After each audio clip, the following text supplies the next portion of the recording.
መጣፍ ሁሉ ያገለግለንም ነው። ነገ ደግሞ በተሻለ ሁኔታ ማገልገላችን አይቀርምና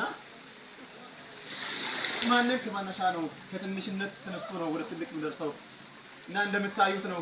እባካችሁን እጃችሁን ዘርጉ ስል ለጌታ ስም ጠይቃችኋለሁ።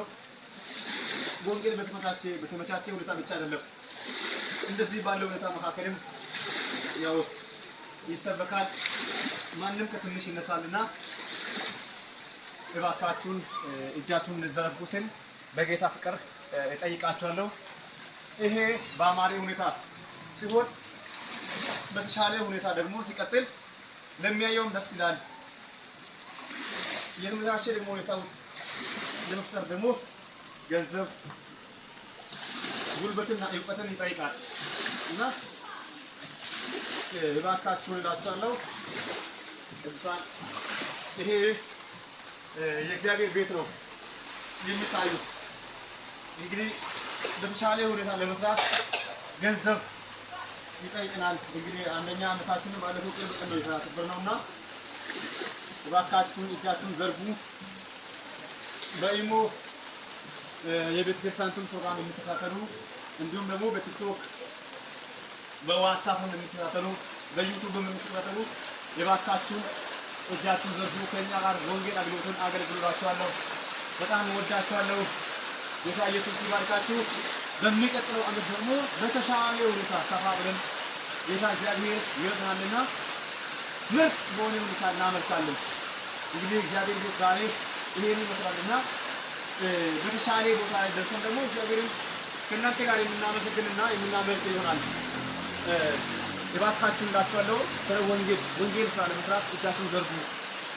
ብዙ ስራ እግዚአብሔር የሰራ ነው እዚህ ቤትና አቅም ፈቀዳችሁን ሁሉ በማድረግ ይሄን ቤተክርስቲያንን እንድትደግፉ ስል በጌታ ፍቅር እጠይቃችኋለሁ። እኔ እናንተ ወንድም ፕሮፌት ነኝ። እንደምታዩት ነው። ኑ እዩት እስኪ አብረን እንስራ እንጂ አብረን እንስራ እስኪ ያያችሁ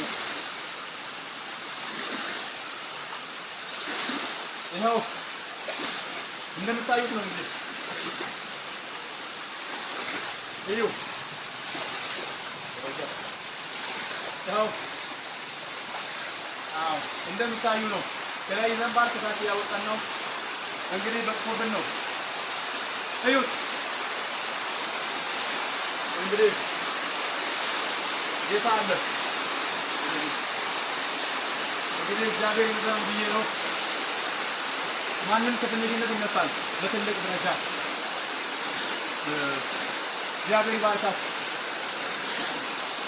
መቼስ የወንጌል ፍቅር የገባ ሰው መቼስ እንደዚህ ያለ ሁኔታ ውስጥ አለ ዝም ብሎ አያሳልፍምና ለወይ አይደለም ለእውነቱ ለወንጌል ነው።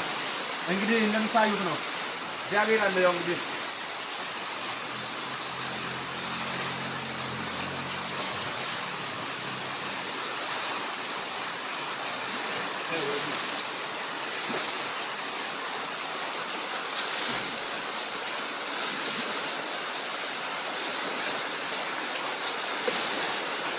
እንደምታዩት ነው። እንግዲህ